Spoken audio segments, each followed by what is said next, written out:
И, значит, здесь у нас живут вот эти ребята, которые странно для русского человека одеваются. Так, а что это такое? Это прям как в Махачкале. Что должен делать карикатурный еврей? Нужно стоять в банкомат. Мне кажется, это маленький агент Моссада. Здесь какие-то остатки велосипедов, еще чего-то. Похоже, что здесь живет какой-то, знаешь, есть такие вот у людей психические расстройства, когда они начинают мусор собирать. Сколько реально каждый работающий израильтянин отдает денег на поддержание неработающей ортодоксии?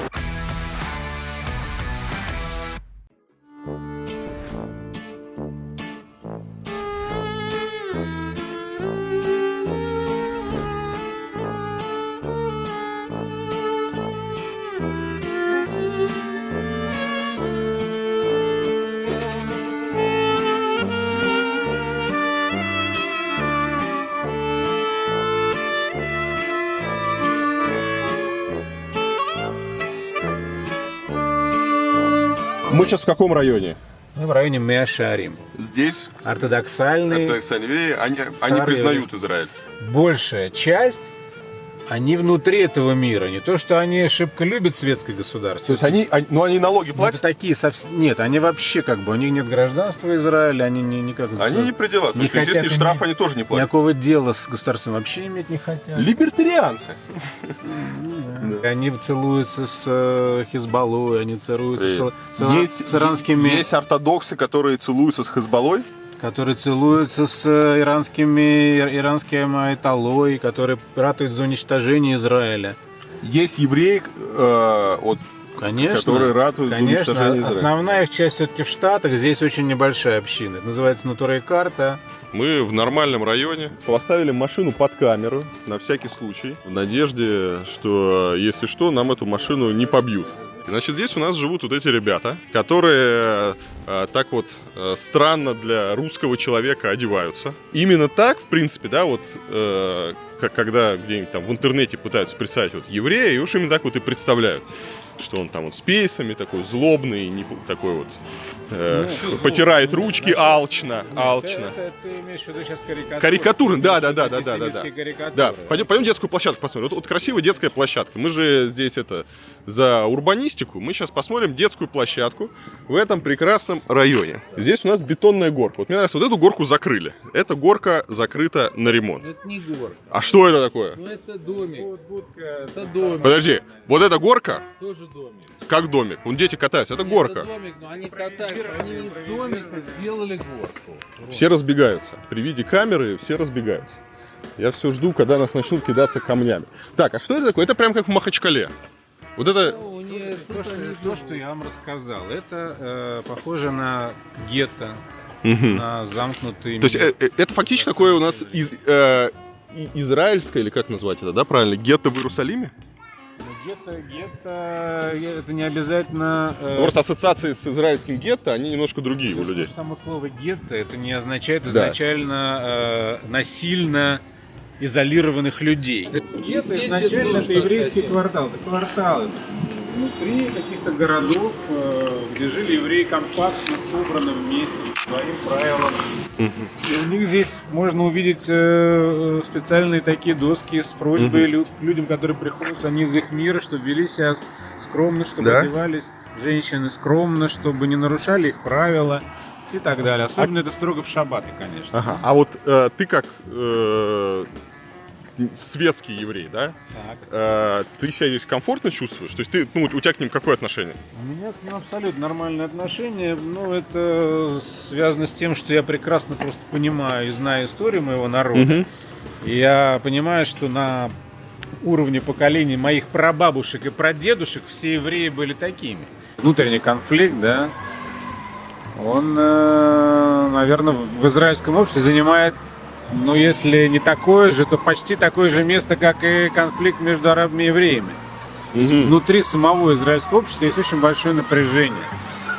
И это связано именно с взаимоотношениями между светской частью населения и ортодоксальной частью населения. Потому что, с одной стороны, государство Израиль – это государство светское. С другой стороны, здесь религия не отделена от государства. И еврейский народ – единый народ. И такое отношение ко всем, да, но существуют объективные противоречия, потому что есть люди, которые ведут совершенно противоположный образ жизни, да, у них разные ценности, у них разные взгляды на государство. И когда раздаются голоса со стороны светской части израильского общества о том, что ортодоксы бездельники, что они паразиты, они сидят на шее работающего общества, так как они получают те же льготы и те же пособия, которые положены каждому безработному или каждой многодетной матери, а семьи у них многодетные. Ну, тут надо задаться вопросом, да, насколько действительно это тяжелое бремя и насколько мы должны к этому относиться терпимо или нетерпимо. Во-первых, неправильно утверждать, что все они поголовно бездельники. Это неправда. Большой процент ортодоксальных евреев, да, работают, и, соответственно, большая часть из работающих, то есть те, кто официально работает, да, они платят так или иначе налоги. Мне нравится вот этот сейф. Вот это вот. Сейф. Это для пожертвований. Это для пожертвований.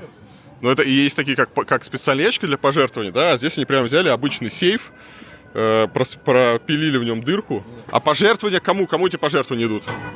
А там написано, что-то идет на семьи многодетные, бедные, что-то идет там, скажем, на их образование. То есть прямо такой вот кто-то поставил себе для пожертвования такой огромный ящик. Большие пожертвования. Да. Потому что не умещается в маленький. Вот интересно, а почему мусор вот не убирать? Смотри, как все засрано. Смотри, как все засрано.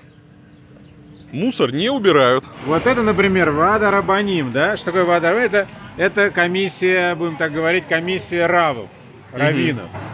То есть на поддержание этой комиссии, да, нужно тоже отдавать денежку. Значит, это вот на самом деле пожертвование для нужд общины, но в данном случае речь идет о некой сефардской общине, потому что у каждой общины есть свои купа цдака, и у них свое есть распределение этих денег, поэтому здесь нет целевого назначения. Это собирается на нужды общины, но конкретная община.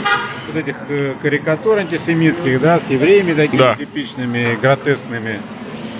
На самом деле всегда их пытались представить как людьми богатыми, которые высасывают там кровь и последние силы у работающего горя. Да. На самом деле основная масса людей, которых вы здесь видите, живут в тесных, старых, маленьких квартирках, где дети по несколько человек в одной комнате, многодетные семьи, люди бедные. Магазин Кип. Айкипа. Значит, что нам здесь предлагают? Нам здесь предлагают кипы просто на любой вкус. Можно кипу купить просто... О, смотри, какой красивый стоит. На любой вкус. Вот там тебе... С машинками. Где? Вот там. Тебе то есть наверху... Там будет с твоими инициалами. На любую голову найдется своя кипа. Кисуй рожь, то есть покрытие для головы женское. Женщина обязательно должна в ней ходить. Замужняя женщина. Замужняя женщина ходить с покрытой головой. Либо парик, что многими ортодоксами порицается. О, а пойдем посмотрим, там должен быть вид. Парик — это такой лайфхак. Кстати, я хочу обратить внимание, что коляска Стоки $1000 стоит неприкованная. И выглядит, ну, не новый, но, похоже, оригинал, не подделка. А мы сейчас к кому-нибудь в гости придем. Так вот выглядят лестницы, газовые баллоны. Тут вообще какой-то срач. Здесь есть на другую сторону. И вот мы нашли наконец-таки закат. Здесь какие-то остатки велосипедов, еще чего-то. Не, ну срач тут прямо такой, серьезный. Похоже, что здесь живет какой-то, знаешь, есть такие вот у людей психические расстройства, когда они начинают мусор собирать. Просто все подряд, вот что видят, то несут. Но здесь еще понятно, есть металлолом, может быть, они из него что-то сделают. Но все остальное, это просто какой-то мусор. И вот такие вот здесь дома. Он напоминает вот некоторые районы Махачкалы, кстати. Тоже весь этот бесконечный самострой, совершенно непонятный, не поддающийся никакой логике, непонятно, как он стоит. Или где-нибудь в Сочи, да, когда они там из гаража делают пятиэтажный дом. Вот мне нравится вот система водоотвода, вот это вот, смотри. Это канализация вот эта вот или что? То есть... А одна вещь там выпала. Слушай, кстати, ну реально, судя по тому, что вот под ней говно на крыше лежит, это канализация. Я говорю, это как вот где-нибудь там в Махачкале или еще где-то, или вот в Сочи, в Краснодарском крае, в Армении. Это когда государство перестает четко регулировать правила застройки, внешнего вида, требовать согласования всего вот этого и так далее, сразу появляется этот самострой. Потому что пристройка, что такое, да? Это же, по сути, самый простой способ человеку на халяву себе сделать какие-то квадратные метры. 1 290 000 шекелей, цена тут написана гибкая, за 2,5 комнаты, Юра. Вот в этом районе, ты понимаешь? Ну, дорого. Да? Конечно, дорого. Это бешеные деньги. То есть вот примерно так раньше жили евреи. На самом деле этот район был построен во второй половине 19 века. Вторая половина. Причем планировал его немецкий архитектор Конрад Шик. Если посмотреть было бы на проект Шика, выглядит это все по тем временам красиво. Сегодня это все изуродовано вот этими всякими пристройками, балконами, какими-то сараями. Посмотрите, как они пытаются расширить себе жилищные условия. Ну как в Краснодарском крае. Здесь интересный чувак с шариком ходит за нами уже 15 минут. Это такой беспалево такой, туда-сюда, куда мы, туда и он. Мне кажется, это маленький агент Моссада.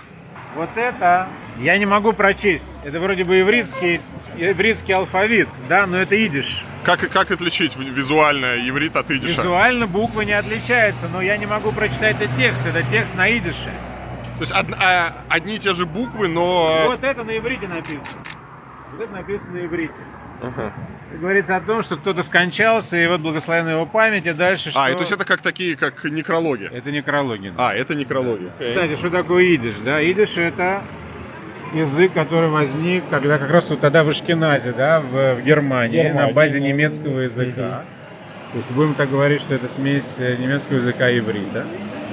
А что такое ашкеназы? Ашкеназы — это еврейская община, сложившаяся когда-то в курфюрстве Германии, и потом впоследствии двигавшаяся на восток, там, скажем, через Польшу, да, на территорию потом уже Российской империи и так далее. Автобус не может подъехать к остановке, потому что здесь остановился таксист. Вот это что такое? Что это такое? Общественный транспорт. В чем плюс общественного транспорта? Он должен ходить по расписанию, он должен быть минута в минуту и все. А тут стал таксист. Ну и что это такое? Ну как так? Я переживаю. А он просто стоит, да, вот он стоит и все, и никуда не едет. Тут еще народ начал дорогу переходить, начал гулять по этим дорогам. Вообще какой-то кошмар. Вот из-за того, что, видите, они не могут сделать нормальную платформу автобусную, человек коляску затаскивает, хрен знает как. Он подъезжает, вот здесь полметра остается, люди не могут нормально входить, хотя они закупили низкопольные автобусы. Почему нельзя сделать нормальные платформы? Только вот здесь могли так все криво организовать. Кстати, обратите внимание, все залеплено объявлениями, вся остановка. Что должен делать карикатурный еврей? Нужно стоять в банкомат и просить скидку. Когда-то кто-то сделал такой подсчет, сколько реально каждый работающий израильтянин отдает денег на поддержание неработающей ортодоксии. Получилось, если я не ошибаюсь, каждый день мы, по-моему, то ли по одному, то ли по 1,5 шекеля, что ли, тратим на вот этих людей, да? Такие большие деньги. Опять же, да, возвращаясь к нашей истории, не столь давней, все евреи были религиозными людьми. Вот так выглядели наши недавние предки. И наш народ еврейский существует как вот такая вот особенность, да, что вот мы, древний народ, каким-то образом умудрились пережить, там, не знаю, бесконечные изгнания, преследования. И тем не менее мы сохранились, мы не растворились в массах больших народов. Только благодаря тому, что мы ревностно, упрямо не хотели принимать чужую веру. Мы продолжали сохранять свою веру, свою религию. Когда ты все это понимаешь, у тебя и отношение к этим людям другое. Более уважительное, более терпимое.